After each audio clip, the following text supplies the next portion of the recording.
Hello friends, welcome to Jeevanya's kitchen. Friends, இன்றைக்கி நம்ம ரொம்ப டேஸ்டியான ஒரு பஜ்ஜி ரெசிபி செய்ய போகிறோம்.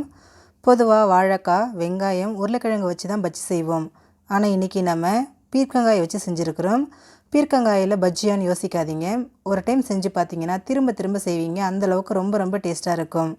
இது எப்படி செய்கிறதுங்கிறத பார்க்குறதுக்கு முன்னாடி நம்ம சேனல் ஜீவன்யாஸ் கிச்சனை மறக்காமல் சப்ஸ்கிரைப் பண்ணி பக்கத்தில் இருக்க பெல் சிம்பிளையும் கிளிக் பண்ணிக்கோங்க. இந்த பஜ்ஜி செய்ய நல்லா பிஞ்சு பீர்க்கங்காயாக எடுத்துக்கோங்க. எடுத்துகிட்டு மேலே இருக்கக்கூடிய இந்த தோல் எல்லாத்தையும் இந்த மாதிரி சீவி எடுத்துருங்க. சீவி எடுத்ததுக்கப்புறமா இந்த மாதிரி கொஞ்சம் திக்காக இருக்க மாதிரி பீசஸாக கட் பண்ணி எடுத்துக்கோங்க. இப்போது பீர்க்கங்காய் ரெடியாக இருக்குது. அடுத்ததாக ஒரு பவுல் எடுத்துகிட்டு அதில் 1 கப் அளவுக்கு கடலை மாவு சேர்த்துக்கோங்க.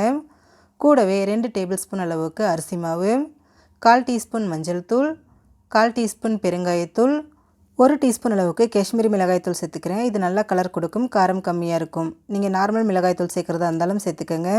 அடுத்ததாக இதில் தேவையான அளவு உப்பு, நான் 3/4 டீஸ்பூன் உப்பு சேர்த்துக்கிறேன்.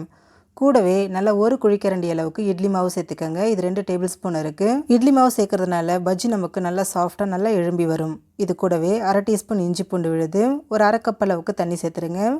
சேர்த்துட்டு இதை நல்லா கலந்து விட்டுருங்க. இப்போ இதில் கொஞ்சமாக தண்ணி சேர்த்துட்டு இதை நல்லா திக்கான மாவு பக்குவத்துக்கு கரைச்சி எடுத்துருங்க.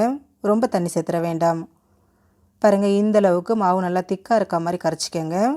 இப்போ இதில் 1/4 டீஸ்பூன் அளவுக்கு நெய் சேர்த்துக்கோங்க. இது நல்ல ஒரு ஃப்ளேவர் கொடுக்கும். விருப்பம் இல்லைனா ஸ்கிப் பண்ணிக்கலாம். கூடவே ஒரு பிஞ்ச் அளவுக்கு மட்டும் சமையல் சோடா சேர்த்துக்கோங்க. ரொம்ப அதிகமாக சேர்த்துற வேண்டாம். கொஞ்சமாக இந்த மாதிரி சேர்த்துட்டு இதையும் ஒரு தடவை நல்லா கலந்து விட்டுருங்க.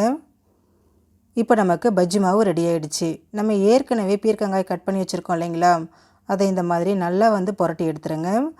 இந்த மாதிரி நல்லா மாவில் டிப் பண்ணி எடுத்துகிட்டு பொரிச்சு எடுத்துக்கலாம். இதை பொரிக்கிறதுக்கு ஸ்டவ்வில் கடாய் வச்சு எண்ணெய் வச்சுருக்கேன். எண்ணெய் காஞ்சதும் பீர்க்கங்காயை இந்த மாதிரி மாவில் நல்லா டிப் பண்ணிவிட்டு எண்ணெயில் சேர்த்துருங்க. நம்ம கடாய் சைஸுக்கு தகுந்த மாதிரி இதில் பஜ்ஜியை சேர்த்துக்கோங்க. சேர்த்துட்டு ஸ்டவ்வை மீடியம் ஃப்ளேம்லேயே வச்சுட்டு வேக விடுங்க. ஹை ஃப்ளேமில் வச்சுட்டிங்கன்னா பீர்க்கங்காய் வேகாது. அதனால் மீடியம் ஃப்ளேமில் வச்சு வேக விடுங்க. ஒரு பக்கம் நல்லா வெந்ததுக்கப்புறமா இதை இன்னொரு பக்கத்துக்கு திருப்பி போட்டுருங்க. முழுக்க மீடியம் ஃப்ளேம்லேயே தாங்க வேகணும். அப்போ தான் வெளியில் நல்ல மொறுமொறுப்பாக இருக்கும். பீர்க்கங்காயும் நல்லா சாஃப்டாக வெந்து வரும். அப்பப்போ இந்த மாதிரி கரண்டி வச்சு கலந்து விடுங்க. இது நல்லா வேகட்டும். பாருங்கள், பஜ்ஜி எல்லாமே நல்லா வெந்துருச்சு. வெந்துட்டு நிறம் மாறி அந்த பபிள்ஸ் எல்லாம் முழுமையாக அடங்கிடுச்சு. இப்போ இதை எண்ணெயிலேருந்து எடுத்துடலாம். எடுத்துகிட்டு மீதி இருக்கக்கூடிய எல்லா பீர்க்கங்காயும் இதே மாதிரியே பொரிச்சு எடுத்துக்கலாம். ரொம்ப டிஃப்ரெண்ட்டான நல்லா டேஸ்டியான பீர்க்கங்காய் பஜ்ஜி நமக்கு ரெடி ஆகிடுச்சு. ஃப்ரெண்ட்ஸ், நீங்களும் இந்த ரெசிபியை ட்ரை பண்ணி பாருங்கள். எல்லாருமே விரும்பி சாப்பிடுவாங்க. ஃப்ரெண்ட்ஸ், இந்த வீடியோ உங்களுக்கு பிடிச்சிருந்தா லைக் பண்ணுங்கள். உங்கள் ஃப்ரெண்ட்ஸ் அண்ட் ஃபேமிலி மெம்பர்ஸோடு இந்த வீடியோவை ஷேர் பண்ணுங்கள். இந்த வீடியோ பற்றின உங்களோட கருத்துக்களை மறக்காமல் கமெண்ட் பாக்ஸில் கமெண்ட் பண்ணிவிடுங்க.